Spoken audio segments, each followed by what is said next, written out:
رسول اللہ صلی اللہ علیہ وسلم نے فرمایا، مسلمان مسلمان کا بھائی ہے، نہ اس پر ظلم کرے اور نہ اسے کسی ظالم کے سپرد کرے، اور جو شخص اپنے کسی بھائی کی ضرورت پوری کرنے میں لگا ہوگا اللہ تعالیٰ اس کی ضرورت اور حاجت پوری کرے گا۔ رسول اللہ صلی اللہ علیہ وسلم نے فرمایا، اپنے بھائی کی مدد کرو، خواہ وہ ظالم ہو یا مظلوم۔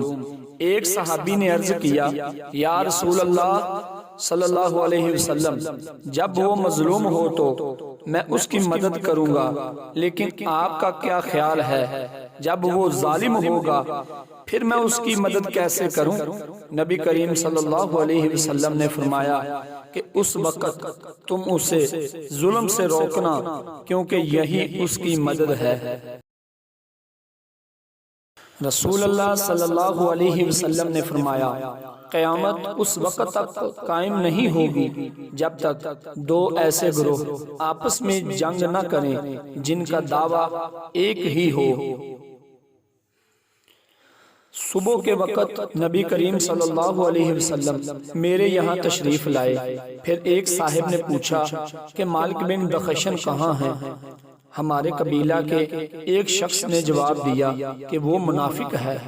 اللہ اور اس کے رسول سے اسے محبت نہیں ہے۔ نبی کریم صلی اللہ علیہ وسلم نے اس پر فرمایا کہ کیا تم ایسا نہیں سمجھتے کہ وہ کلمہ لا الہ الا اللہ کا اقرار کرتا ہے اور اس کا مقصد اس سے اللہ کی رضا ہے؟ اس صحابی نے کہا کہ ہاں یہ تو ہے۔ نبی کریم صلی اللہ علیہ وسلم نے فرمایا کہ پھر جو بندہ بھی قیامت کے دن اس کلمہ کو لے کر آئے گا اللہ تعالیٰ اس پر جہنم کو حرام کر دے گا۔ علی رضی اللہ عنہ کے پاس کچھ بے دین لوگ لائے گئے، آپ نے ان کو جلوا دیا۔ یہ خبر ابن عباس رضی اللہ عنہما کو پہنچی تو انہوں نے کہا، اگر میں حاکم ہوتا تو ان کو کبھی نہ جلواتا، دوسری طرح سے سزا دیتا، کیونکہ نبی کریم صلی اللہ علیہ وسلم نے آگ میں جلانے سے منع فرمایا ہے۔ آپ صلی اللہ علیہ وسلم نے فرمایا کہ آگ اللہ کا عذاب ہے، تم اللہ کے عذاب سے کسی کو مت عذاب دو، میں ان کو قتل کروا ڈالتا، کیونکہ نبی کریم صلی اللہ علیہ وسلم نے فرمایا ہے، جو شخص اپنا دین بدل ڈالے، اسلام سے پھر جائے، اس کو قتل کر ڈالو۔ نبی کریم صلی اللہ علیہ وسلم نے فرمایا، 7 آدمی ایسے ہیں جنہیں اللہ تعالیٰ قیامت کے دن اپنے عرش کے نیچے سایہ دے گا،